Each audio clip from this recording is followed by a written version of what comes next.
ನಮಸ್ಕಾರ ಎಲ್ಲರಿಗೂ ಪ್ರಿಯಾಸ್ ರುಚಿ ಚಾನಲ್ಗೆ ಸ್ವಾಗತ. ನಾನಿವತ್ತು ಮಟನ್ ಪ್ರಿಯರಿಗೆಲ್ಲ ಎರಡು ಅದ್ಭುತವಾದಂಥ ಮಟನ್ ಡ್ರೈ ರೆಸಿಪಿಗಳನ್ನ ತೋರಿಸ್ತಾ ಇದ್ದೀನಿ. ಅದು ಯಾವ್ಯಾವುದು ಅಂದರೆ ಇವತ್ತು ನಾನು 100% ರೆಸ್ಟೋರೆಂಟ್ ಸ್ಟೈಲ್ನಲ್ಲಿ ಮಾಡುವಂಥ ಮಟನ್ ಪೆಪ್ಪರ್ ಫ್ರೈ ರೆಸಿಪಿನ ಸುಲಭವಾಗಿ ತೋರಿಸ್ತೀನಿ. ಜೊತೆಗೆ ಮಟನ್ ಚಿಲ್ಲಿ ಫ್ರೈ ರೆಸಿಪಿ, ಇದು ಕೂಡ ಢಾಬಾಗಳಲ್ಲಿ ರೆಸ್ಟೋರೆಂಟ್ಗಳಲ್ಲಿ ಸಿಗೋ ಥರ ರುಚಿಯಲ್ಲೇ ಮಾಡಿ ತೋರಿಸ್ತೀನಿ. ಬನ್ನಿ ನೋಡ್ಕೊಳ್ಳೋಣ. ಇವತ್ತು ತೋರಿಸ್ತಾ ಇರುವಂಥ ಮೊದಲನೇ ರೆಸಿಪಿ ಯಾವುದಂದರೆ dhaba style mutton chilli fry.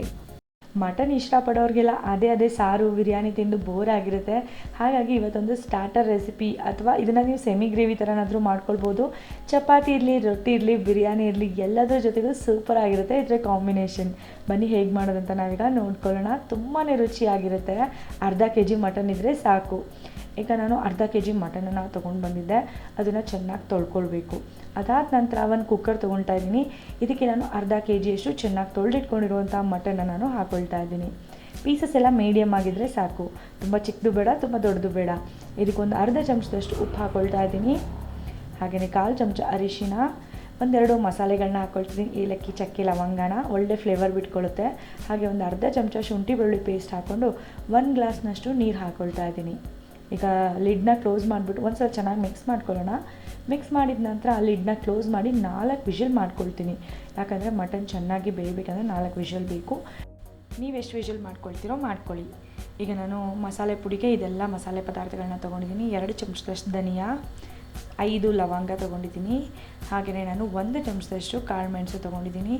1 ಚಮಚದಷ್ಟು ಸೋಂಪು, 1 ಚಮಚದಷ್ಟು ಜೀರಿಗೆ, ಒಂದು ಅರ್ಧ ಇಂಚಷ್ಟು ಚಕ್ಕೆ, 2 ಏಲಕ್ಕಿ, ಹಾಗೆ ಒಂದು 10ರಿಂದ 12 ಬ್ಯಾಡಗಿ ಮತ್ತು ಗುಂಟೂರು 2 ಮಿಕ್ಸ್ ಮಾಡಿ ನಾನು ಮೆಣಸಿನ್ಕಾಯಿಗಳನ್ನ ತೊಗೊಂಡಿದ್ದೀನಿ. ಈಗ ನಾನು ತೋರಿಸಿರೋ ಎಲ್ಲ ಪದಾರ್ಥಗಳನ್ನ ನಾವು ಚೆನ್ನಾಗಿ ರೋಸ್ಟ್ ಮಾಡ್ಕೊಳ್ಬೇಕು, ಒಳ್ಳೆ ಗೋಲ್ಡನ್ ಕಲರ್ ಬರೋವರೆಗೂ. ಹಾಗೆಯೇ ರೋಸ್ಟ್ ಮಾಡ್ತಾ ಒಳ್ಳೆ ಸುವಾಸನೆ ಕೂಡ ಬರ್ತಾ ಹೋಗುತ್ತೆ. ನೋಡಿ ಎಷ್ಟು ಚೆನ್ನಾಗಿ ಕಲರ್ ಚೇಂಜ್ ಆಗಿದೆ ಅಂತ. ಈಗ ನಾವು ಗ್ಯಾಸ್ ಫ್ಲೇಮ್ನ ಆಫ್ ಮಾಡ್ಕೊಳ್ಳೋಣ, ತಣ್ಣಗಾಗೋದಕ್ಕೆ ಬಿಡೋಣ. ತಣ್ಣಗಾದ ನಂತರ ಮಿಕ್ಸರ್ ಜಾರಿಗೆ ಹಾಕ್ಕೊಂಡು ಈ ಥರ ತರ್ತರಿಯಾಗಿ ಪುಡಿ ಮಾಡ್ಕೊಳ್ಬೇಕು. ನೋಡಿ ಮಸಾಲೆ ಪುಡಿ ಎಷ್ಟು ಒಳ್ಳೆ ಸುವಾಸನೆ ಬರ್ತಾ ಇದೆ, ಹಾಗೆ ಚೆನ್ನಾಗಿ ಪುಡಿಯಾಗಿದೆ ಕೂಡ. ಈಗ ಇದರಿಂದನೇ ನಾವು ಮಟನ್ ಫ್ರೈ ಮಾಡ್ಕೊಳ್ಳೋದು. ಈಗ ಮಟನ್ ಕೂಡ ಚೆನ್ನಾಗಿ ಬೆಂದಿದೆ. 4 ವಿಷಲ್ ಮಾಡ್ಕೊಂಡಿದೆ. ವಿಷಲ್ ಆದ ನಂತರ, ತಣ್ಣಗಾದ ನಂತರ ನಾವು ಒಂದು ಸಲ ಮಟನ್ ಈ ಥರ ಪ್ರೆಸ್ ಮಾಡಿ ನೋಡಬೇಕು ಬೆಂದಿದೆಯೋ ಇಲ್ಲೋ ಅಂತ. ಮಟನ್ ಬೆಂದಿದ್ರೆ ಸಾಕು. ಈಗ ಮತ್ತೆ ಅದೇ ಪ್ಯಾನ್ಗೆ ನಾನು 2 ಚಮಚದಷ್ಟು ಬೆಣ್ಣೆ ಹಾಕ್ಕೊಳ್ತಾ ಇದ್ದೀನಿ. ಬೆಣ್ಣೆ ಇಲ್ಲಾಂದರೆ ತುಪ್ಪ ಕೂಡ ಹಾಕ್ಕೊಳ್ಬೋದು. ಅದು ಕೂಡ ಬೇಡ ಅಂದರೆ 2 ಚಮಚ ಎಣ್ಣೆನೇ ನೀವು ಹಾಕ್ಕೊಳ್ಬೋದು, ನಡೆಯುತ್ತೆ. ಆದರೆ ಬೆಣ್ಣೆ ಹಾಕ್ಕೊಂಡ್ರೆ ಟೇಸ್ಟ್ ಚೆನ್ನಾಗಾಗುತ್ತೆ. 2 ಈರುಳ್ಳಿಯನ್ನು ಸಣ್ಣದಾಗಿ ಕತ್ತರಿಸಿ ಹಾಕ್ಕೊಳ್ಳೋಣ. ಇದರಲ್ಲಿ ಈರುಳ್ಳಿನ ನಾವು ಚೆನ್ನಾಗಿ ಫ್ರೈ ಮಾಡ್ಕೊಳ್ಬೇಕು. ಒಳ್ಳೆ ಗೋಲ್ಡನ್ ಕಲರ್ ಬರೋ ತನಕ ಚೆನ್ನಾಗಿ ಫ್ರೈ ಮಾಡ್ಕೊಳ್ಳೋಣ. ಫ್ರೈ ಮಾಡ್ತಿರುವಾಗಲೇ ಇದರಲ್ಲಿ ನಾನು ಶುಂಠಿ ಬೆಳ್ಳುಳ್ಳಿ ಪೇಸ್ಟ್ನ ಕೂಡ ಸೇರಿಸ್ಕೊಳ್ತೀನಿ. ಯಾಕೆಂದರೆ ಮಟನ್ ಬೇಯಿಸುವಾಗ ಅರ್ಧ ಚಮಚ ಹಾಕಿದ್ದೆ, ಹಾಗಾಗಿ ಇಲ್ಲಿ 1 ಚಮಚ ಹಾಕ್ಕೊಳ್ತಾ ಇದ್ದೀನಿ. ಅದರಲ್ಲಿರೋ ಹಸಿ ವಾಸನೆ ಕೂಡ ಹೋಗೋವರೆಗೂ ಚೆನ್ನಾಗಿ ಫ್ರೈ ಮಾಡ್ಕೊಳ್ಳೋಣ. ಈರುಳ್ಳಿ, ಶುಂಠಿ ಬೆಳ್ಳುಳ್ಳಿ ಎಲ್ಲ ಚೆನ್ನಾಗಿ ಫ್ರೈ ಆಗಿದೆ. ಈಗ ನಾನು ಇದರಲ್ಲಿ ಮಟನ್ ಹಾಕ್ಕೊಳ್ತಾ ಇದ್ದೀನಿ. ಮಟನ್ ಜೊತೆ ಕೇವಲ 2 ಸ್ಪೂನಷ್ಟು, ಅಂದರೆ ಈಗ ನಾನು ಹಾಕ್ತಾ ಇರೋ ಸ್ಪೂನಿಂದ 2 ಸ್ಪೂನಷ್ಟು ಅಷ್ಟೇ ಮಟನ್ ಬೇಯಿಸಿರೋ ನೀರು ಹಾಕ್ಕೊಳ್ತೀನಿ. ಉಳಿದಿರೋ ಮಟನ್ ಬೇಯಿಸಿರೋ ನೀರನ್ನ ನಾನು ಆಮೇಲೆ ಹಾಕ್ಕೊಳ್ತೀನಿ. ಈಗ ಈರುಳ್ಳಿ ಮಸಾಲೆ ಜೊತೆ ಆ ನೀರನ್ನ ಪೂರ್ತಿಯಾಗಿ ಆವಿಯಾಗೋದಕ್ಕೆ ಬಿಡೋಣ. ನೋಡಿ ಈಗ ನೀರೆಲ್ಲ ಪೂರ್ತಿಯಾಗಿ ಹೋಗಿಬಿಟ್ಟಿದೆ. ಅದಾದ ನಂತರ ನಾವೀಗ ಮಸಾಲೆ ಪುಡಿಯನ್ನು ಸೇರಿಸ್ಕೊಳ್ಳೋಣ. ನಾವೆಷ್ಟು ಮಾಡಿಟ್ಕೊಂಡಿದ್ದೀವಲ್ಲ ಅಷ್ಟನ್ನು ಹಾಕ್ಕೊಳ್ಳೋಣ. ಬೇಕಾದರೆ 1 ಚಮಚ ಉಳಿಸ್ಕೊಂಡು ನೀವು ಯಾವುದಾದ್ರೂ ಒಳ್ಳೆ ಮಸಾಲ ಬಾತ್ ಮಾಡ್ಕೊಳ್ಳೋದಕ್ಕೆ ನೀವು ಹಾಕ್ಕೊಳ್ಬೋದು, ಚೆನ್ನಾಗಿರುತ್ತೆ. ಈಗ ಮಟನ್ಗೆ ಆ ಮಸಾಲೆ ಪುಡಿಯನ್ನೆಲ್ಲ ಚೆನ್ನಾಗಿ ಮಿಕ್ಸ್ ಮಾಡ್ಕೊಳ್ಳೋಣ. ಮಿಕ್ಸ್ ಮಾಡ್ಕೊಳ್ಳುವಾಗ ಕೆಳಗೆ ಪ್ಯಾನ್ ಸ್ವಲ್ಪ ಡ್ರೈ ಅನಿಸುತ್ತೆ. ಆವಾಗ ಏನು ಮಾಡಬೇಕಂದ್ರೆ ಮಟನ್ ಬೇಯಿಸಿರೋ ಉಳಿದಿರೋ ನೀರು ಇರುತ್ತಲ್ಲ ಅದನ್ನು ಹಾಕ್ಕೊಳ್ಳಿ. ಇದನ್ನು ಹಾಕಿ ಬೇಯಿಸ್ಕೊಳ್ಳುವಾಗ ನಿಮಗೆ ಬೇಕಿದ್ರೆ ನೀವು ಸೆಮಿ ಗ್ರೇವಿ ಥರ ಬೇಕಾದರೂ ನೀವು ಮಾಡ್ಕೊಳ್ಬೋದು. ಚಪಾತಿ ರೊಟ್ಟಿ ಜೊತೆಗೂ ಕೂಡ ಸೂಪರ್ ಆಗಿರುತ್ತೆ. ಈಗ ಮಟನ್ ಬೇಯಿಸಿದ ನೀರನ್ನು ಹಾಕಿದ್ದೀನಿ. ಬೇಕಂದರೆ ಫುಲ್ ಪೂರ್ತಿಯಾಗಿ ಡ್ರೈ ಮಾಡ್ಕೊಳ್ಳಿ, ಇಲ್ಲಾಂದರೆ ಸ್ವಲ್ಪ ಸೆಮಿ ಗ್ರೇವಿ ಥರ ಇಟ್ಕೊಳ್ಳಿ. ರುಚಿಗೆ ತಕ್ಕ ಹಾಗೆ ಸ್ವಲ್ಪ ಉಪ್ಪು ಹಾಕ್ಕೊಂಡಿದ್ದೀನಿ. ಯಾಕೆಂದರೆ ಮಟನ್ ಬೇಯಿಸುವಾಗ ಅರ್ಧ ಚಮಚ ಉಪ್ಪು ಹಾಕಿದ್ದೆ. ಹಾಗಾಗಿ ಈಗ ಎಷ್ಟು ಬೇಕೋ ಅಷ್ಟೇ ನೋಡಿಕೊಂಡು ಉಪ್ಪು ಹಾಕ್ಕೊಳ್ತಾ ಇದ್ದೀನಿ. ನೀವು ಕೂಡ ನಿಮ್ಮ ರುಚಿಗೆ ತಕ್ಕ ಹಾಗೆ ಉಪ್ಪನ್ನು ಹಾಕ್ಕೊಳ್ಳಿ. ಅದಾದ ನಂತರ ಚೆನ್ನಾಗಿ ಬೇಯಿಸ್ಕೊಳ್ಳಿ. ಸೆಮಿ ಗ್ರೇವಿ ಬೇಕಂದರೆ ಈ ಮೂಮೆಂಟಲ್ಲೇ ಆಫ್ ಮಾಡ್ಕೊಳ್ಬೇಕಾಗುತ್ತೆ. ಒಳ್ಳೆ ಫ್ಲೇವರ್ಗೋಸ್ಕರ ಕರಿಬೇವಿನ ಸೊಪ್ಪನ್ನು ಕೂಡ ಹಾಕ್ಕೊಂಡಿದ್ದೀನಿ. ಅದನ್ನು ಕೂಡ ಚೆನ್ನಾಗಿ ಮಿಕ್ಸ್ ಮಾಡ್ಕೊಳ್ತಾ ಇದ್ದೀನಿ. ಕೊನೆಯಲ್ಲಿ ಕೊತ್ತಂಬರಿ ಸೊಪ್ಪು ಹಾಕಿಬಿಟ್ರೆ ಒಳ್ಳೆ ಮಟನ್ ಫ್ರೈ ತಯಾರಾಗಿಬಿಡುತ್ತೆ. ಕೊತ್ತಂಬರಿ ಸೊಪ್ಪನ್ನು ಕೂಡ ಸಣ್ಣದಾಗಿ ಹೆಚ್ಚಿಟ್ಕೊಂಡಿದ್ದೆ, ಅದನ್ನು ಕೂಡ ಹಾಕಿದ್ದೀನಿ. ಸೂಪರ್ ಆಗಿರುವಂಥ ರೆಸ್ಟೋರೆಂಟ್ ಸ್ಟೈಲ್ ಮಟನ್ ಫ್ರೈ ತಯಾರಾಗಿದೆ. ನೀವು ಮಟನ್ ಫ್ರೈ ರೆಸ್ಟೋರೆಂಟಲ್ಲಿ ಆರ್ಡ್ರ್ ಮಾಡಿದ್ರೆ ಒಂದು ಪ್ಲೇಟ್ಗೆ ಇಷ್ಟೇ ತಂದು ಕೊಡ್ತಾರೆ. ಆದರೆ ಮನೆಯಲ್ಲಿ ಅರ್ಧ kg ಮಟನ್ನ ತೊಗೊಂಡು ಬಂದು ಮಟನ್ ಫ್ರೈ ಮಾಡಿಕೊಂಡ್ರೆ ಮನೆ ಮಂದಿ ಎಲ್ಲ ತೃಪ್ತಿ ಆಗೋಷ್ಟು ತಿನ್ಬೋದು. ನಿಮಗೂ ಕೂಡ ಇವತ್ತು ನಾನು ತೋರಿಸಿರೋಂಥ ಈ restaurant style mutton fry recipe ಇಷ್ಟ ಆಗಿದೆ ಅಂತ ಅಂದ್ಕೊಳ್ತೀನಿ. ಖಂಡಿತವಾಗ್ಲೂ ಒಂದ್ಸಲ ಟ್ರೈ ಮಾಡಿ ನೋಡಿ. ಮನೇಲಿ ದೊಡ್ಡವರಾಗಲಿ ಚಿಕ್ಕವರಾಗಲಿ ಎಲ್ಲರಿಗೂ ಕೂಡ ಇಷ್ಟ ಆಗುತ್ತೆ. ಇವತ್ತಿನ ಎರಡನೇ ರೆಸಿಪಿ ಯಾವುದು ಗೊತ್ತಾ? ಅದ್ಯಾವುದಂದರೆ 100% ರೆಸ್ಟೋರೆಂಟಲ್ಲಿ ಟ್ರೆಡಿಷ್ನಲ್ ಆಗಿ ಮಾಡೋವಂಥ ಮಟನ್ ಪೆಪ್ಪರ್ ಫ್ರೈ. ಇದನ್ನು ಯಾವ ರೀತಿಯಾಗಿ ಪರ್ಫೆಕ್ಟ್ ವಿಧಾನದಲ್ಲಿ ಮಾಡೋದು, ಬಹಳ ರುಚಿಕರವಾಗಿ ಮಟನ್ನ ಸಾಫ್ಟಾಗಿ ಬೇಯಿಸ್ಕೊಂಡು ಅದ್ಭುತವಾದ ರುಚಿಯಲ್ಲಿ ಹೇಗೆ ಮಾಡೋದು ಅಂತ ಇವತ್ತಿನ ಈ ವಿಡಿಯೋದಲ್ಲಿ ನಾನು ತೋರಿಸ್ತಾ ಇದ್ದೀನಿ. ಬನ್ನಿ ಈಗ ಮಟನ್ ಪೆಪ್ಪರ್ ಫ್ರೈ ಹೇಗೆ ಮಾಡೋದು ಅಂತ ನೋಡ್ಕೊಳ್ಳೋಣ. ಈಗ ಈ ಮಟನ್ ಪೆಪ್ಪರ್ ಫ್ರೈ ಮಾಡೋದಕ್ಕೆ ಒಂದು ಕುಕ್ಕರ್ನ ತೊಗೊಳ್ತಾ ಇದ್ದೀನಿ. ಇದರಲ್ಲಿ ನಾನೀಗ 2 ಚಮಚದಷ್ಟು ಎಣ್ಣೆ ಹಾಕೊಳ್ತಾ ಇದ್ದೀನಿ.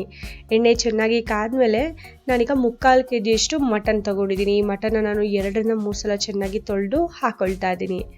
ಮಟನ್ ಹಾಕಿದ ತಕ್ಷಣ ನಾವು ರುಚಿಗೆ ತಕ್ಕ ಹಾಗೆ ಉಪ್ಪನ್ನು ಹಾಕೊಳ್ಳೋಣ. ಮೊದಲು ನಾನು ಒಂದು ಸಣ್ಣ ಚಮಚದಷ್ಟು ಉಪ್ಪನ್ನು ಹಾಕೊಳ್ತಾ ಇದ್ದೀನಿ, 1/4 ಚಮಚದಷ್ಟು ಅರಿಶಿನ ಮತ್ತು 1 ಚಮಚದಷ್ಟು ಕಾಳು ಮೆಣಸಿನ ಪುಡಿ. ಫ್ರೆಶ್ ಆಗಿ ಕುಟ್ಕೊಂಡಿದ್ರೆ ಬಹಳ ರುಚಿಯಾಗಿರುತ್ತೆ. ಈಗ ನಾವು ಇದನ್ನೆಲ್ಲ ಚೆನ್ನಾಗಿ ಫ್ರೈ ಮಾಡ್ಕೊಳ್ಬೇಕು. 3 ಪದಾರ್ಥಗಳನ್ನ ಚೆನ್ನಾಗಿ ಮಿಕ್ಸ್ ಮಾಡ್ಕೊಳ್ಬೇಕು. ಉಪ್ಪು, ಅರಿಶಿನ ಮತ್ತು ಕಾಳು ಮೆಣಸಿನ ಪುಡಿಯನ್ನು ಹಾಕಿದ್ದೀನಿ. ಚೆನ್ನಾಗಿ ಫ್ರೈ ಮಾಡ್ಕೊಳ್ಳೋಣ. ಈಗ ಮಟನಲ್ಲಿರೋ ಹಸಿ ವಾಸನೆ ಎಲ್ಲ ಹೋಗಬೇಕು, ಸ್ವಲ್ಪ ಮಟ್ಟಿಗೆ ಕಲರ್ ಚೇಂಜ್ ಆಗಬೇಕು. ಆ ರೀತಿಯಾಗಿ ಒಂದು 4-5 ನಿಮಿಷಗಳ ಕಾಲ ಚೆನ್ನಾಗಿ ಎಣ್ಣೆಯಲ್ಲಿ ಫ್ರೈ ಮಾಡ್ಕೊಳ್ಳೋಣ. ಫ್ರೈ ಮಾಡಿ ಆದಮೇಲೆ ನಾನೀಗ 2-3 ಚಮಚದಷ್ಟು ಹುಣಸೆಹಣ್ಣು ರಸ ಹಾಕ್ಕೊಳ್ತಾ ಇದ್ದೀನಿ. ಇದನ್ನು ಕೂಡ ಹಾಕಿ ಚೆನ್ನಾಗಿ ಮಿಕ್ಸ್ ಮಾಡ್ಕೊಳ್ಳೋಣ. ಹುಣಸೆಹಣ್ಣು ರಸ ನಾನು ಮುಂದೆ ಹಾಕಲ್ಲ, ಆಮೇಲೆ ಫ್ರೈ ಮಾಡುವಾಗ ಈಗಲೇ ಹಾಕೊಂಡ್ಬಿಡ್ತೀನಿ. ಒಂದು 2-3 ಚಮಚ ಹಾಕೊಂಡ್ರೆ ಸಾಕಾಗುತ್ತೆ. ಈಗ ನಾನು ಒಂದು 3/4 ಲೋಟದಷ್ಟು ನಾನು ನೀರು ಹಾಕ್ಕೊಳ್ತೀನಿ. ಅಂದರೆ ಕಪ್ಪಿನ ಅಳತೆಯಿಂದ 1 ಕಪ್ ಅಂತ ಅಂದ್ಕೊಳ್ಬೋದು. ಈಗ ನಾವು ಇದನ್ನು ಕುಕ್ಕರ್ದು ಲಿಡ್ನ ಕ್ಲೋಸ್ ಮಾಡಿ ಒಂದು 3-4 ವಿಷಲ್ ಮಾಡ್ಕೊಂಬಿಡೋಣ.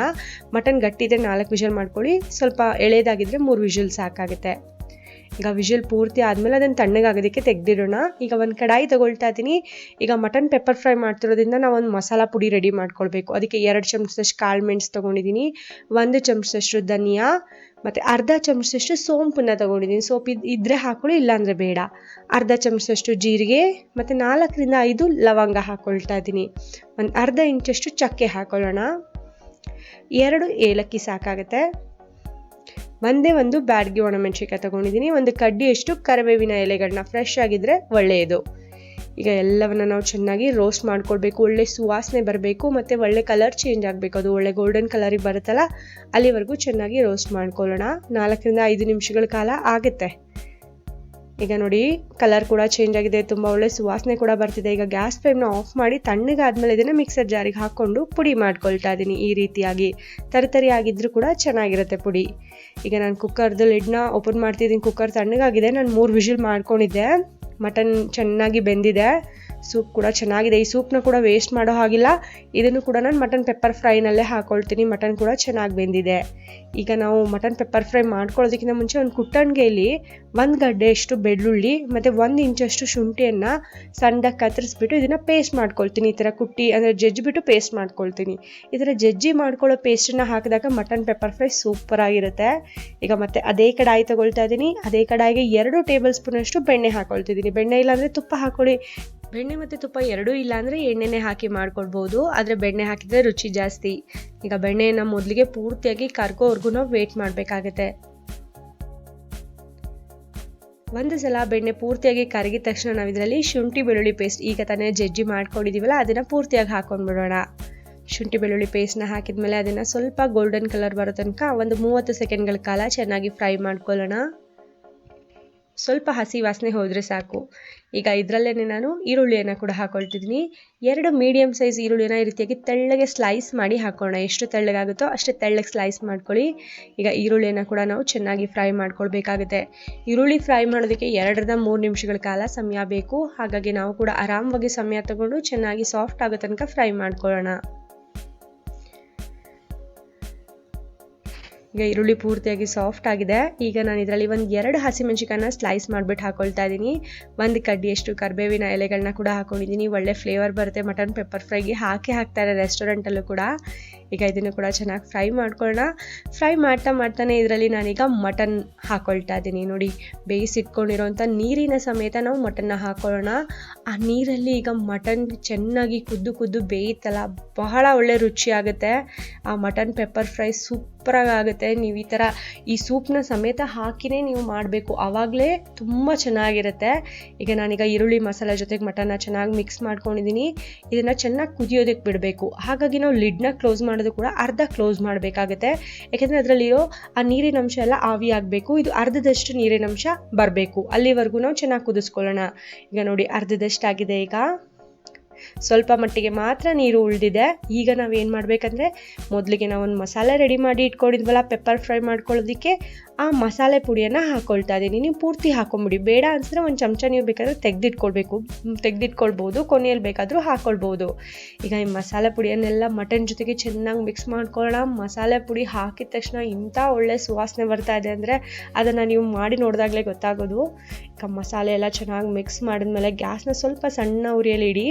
ಈಗ ನಾನು ಒಂದು ಅರ್ಧ ಚಮಚದಷ್ಟು ಉಪ್ಪು ಹಾಕ್ಕೊಳ್ತಿದ್ದೀನಿ. ಮಟನ್ ಬೇಯಿಸುವಾಗ ಒಂದು ಚಮಚ ಹಾಕಿದ್ದೆ, ಈಗ ಒಂದು ಅರ್ಧ ಚಮಚ ಹಾಕ್ಕೊಂಡಿದ್ದೀನಿ. ನೀವು ಕೂಡ ನೋಡಿಬಿಟ್ಟು ಹಾಕ್ಕೊಳ್ಳಿ ಉಪ್ಪು ಖಾರ ಎಲ್ಲ. ಈಗ 5 ನಿಮಿಷಗಳ ಕಾಲ ಸಣ್ಣ ಉರಿಯಲ್ಲಿ ಚೆನ್ನಾಗಿ ಬೇಯಿಸ್ಕೊಳ್ಳೋಣ. ನೀರಿನ ಅಂಶ ಪೂರ್ತಿಯಾಗಿ ಆವಿ ಆದರೆ, ಅದು ಡ್ರೈ ಆದರೆ ತುಂಬ ಚೆನ್ನಾಗಿರುತ್ತೆ. ನಿಮಗೆ ಸ್ವಲ್ಪ ಗ್ರೇವಿ ಬೇಕು ಅಂದರೆ ಸ್ವಲ್ಪ ಗ್ರೇವಿ ಇದ್ದಂಗೆ ನೀವು ಗ್ಯಾಸ್ ಫ್ಲೇಮ್ನ ಆಫ್ ಮಾಡ್ಕೊಂಬಿಡ್ಬೋದು. ಈಗ ನೋಡಿ ಎಂಥ ಒಳ್ಳೆ ಕಲರಿಗೆ ಬಂದಿದೆ ಅಂತ. ಮೇಲೆ ಬೆಣ್ಣೆ ಕೂಡ ಚೆನ್ನಾಗಿ ಬಿಟ್ಟಿದೆ. ಕೆಲವು ಕರಿಬೇವು ಎಲೆಗಳನ್ನ ಕೂಡ ಹಾಕ್ಕೊಳ್ಳೋಣ ಮೇಲೆ, ಒಳ್ಳೆ ಫ್ಲೇವರ್ ಬರುತ್ತೆ ಅದರಿಂದ. ಸಣ್ಣದಾಗಿ ಹೆಚ್ಚಿಟ್ಕೊಂಡಿರೋಂಥ ಕೊತ್ತಂಬರಿ ಸೊಪ್ಪನ್ನು ಕೂಡ ಹಾಕ್ಕೊಳ್ತಾ ಇದ್ದೀನಿ ಕೊನೆಯಲ್ಲಿ. ಈ ಮೂಮೆಂಟ್ನಲ್ಲಿ ಖಾರ ಜಾಸ್ತಿ ಬೇಕಂದರೆ 1-2 ಹಸಿಮೆಣಸಿನಕಾಯಿನ ಸಣ್ಣದಾಗಿ ಕತ್ತರಿಸಿ ಹಾಕ್ಕೊಳ್ಳಿ, ಅದು ಕೂಡ ಒಳ್ಳೆ ರುಚಿ ಕೊಡುತ್ತೆ. ಎಲ್ಲವನ್ನ ಚೆನ್ನಾಗಿ ಮಿಕ್ಸ್ ಮಾಡ್ಕೊಂಡಿದ್ದೀನಿ. ಈಗ ನಾನು ಗ್ಯಾಸ್ ಫ್ಲೇಮ್ನ ಆಫ್ ಮಾಡ್ತೀನಿ. ಈಗ ಒಳ್ಳೆ ಸೆಮಿ ಗ್ರೇವಿ ಥರ ಇದೆ. ಚಪಾತಿ ಜೊತೆ ಹಚ್ಕೊಂಡು ತಿನ್ನೋದಕ್ಕೂ ಸೂಪರ್ ಆಗಿರುತ್ತೆ, ಗೀ ರೈಸ್ ಜೊತೆ ತಿನ್ನೋದಕ್ಕೂ ಸಕ್ಕದಾಗಿರುತ್ತೆ. ನೀವು ರೊಟ್ಟಿ ಜೊತೆಗೂ ಕೂಡ ಟ್ರೈ ಮಾಡ್ಬೋದು. ಇಲ್ಲ ನೀವು ಅನ್ನ ಸಾಂಬಾರು, ಬೇಳೆ ಸಾಂಬಾರು ಮಾಡಿಬಿಟ್ಟು ಸೈಡಲ್ಲಿ ಇದನ್ನು ಪೂರ್ತಿಯಾಗಿ ಡ್ರೈ ಮಾಡ್ಕೊಂಡು ತಿಂತಾಯಿದ್ರೆ ಆಹಾ, ಏನಂತೀರ ಅದ್ರ ರುಚಿನ. ಈಗ ಅದ್ಭುತವಾದ ಮಟನ್ ಪೆಪ್ಪರ್ ಫ್ರೈ ರೆಡಿಯಾಗಿದೆ.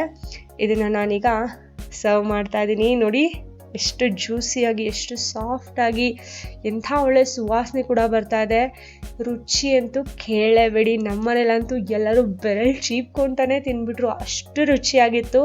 ನೀವು ಕೂಡ ಒಂದ್ಸಲ ವೀಕೆಂಡಲ್ಲಿ ಈ ಮಟನ್ನ ತಂದಾಗ ಈ ಮಟನ್ ಪೆಪ್ಪರ್ ಫ್ರೈನ ಟ್ರೈ ಮಾಡಿ ನೋಡಿ. ಮನೆಯಲ್ಲಿ ತಿಂದಿದ್ದೋ ಹೋಟೆಲಿಂದ ತಂದಿದ್ದೋ ಅಂತ ಮನೆಯಲ್ಲಿ ಇರೋರೇ ಕೇಳ್ತಾರೆ, ಅಷ್ಟು ರುಚಿಯಾಗಿರುತ್ತೆ ಈ ಮಟನ್ ಪೆಪ್ಪರ್ ಫ್ರೈ. ಬ್ಯಾಚುಲರ್ಸ್ಗಂತೂ ಮಾಡ್ಕೊಳ್ಳೋದು ತುಂಬಾ ಈಸಿ. ನಿಮ್ಗೆಲ್ಲರಿಗೂ ಇವತ್ತಿನ ಈ ರೆಸಿಪಿ ಇಷ್ಟ ಆಗಿದೆ ಅಂತ ಅಂದ್ಕೊಳ್ತೀನಿ. ಇಷ್ಟ ಆಗಿದ್ರೆ ಪ್ರಿಯಾಸ್ ರುಚಿ ಚಾನಲ್ಗೆ ಲೈಕ್ ಮಾಡಿ ಹಾಗೂ ಸಬ್ಸ್ಕ್ರೈಬ್ ಮಾಡಿ ಅಂತ ಹೇಳ್ತಾ ಇವತ್ತಿನ ವಿಡಿಯೋ ಮುಗಿಸ್ತಾ ಇದ್ದೀನಿ. ಧನ್ಯವಾದಗಳು.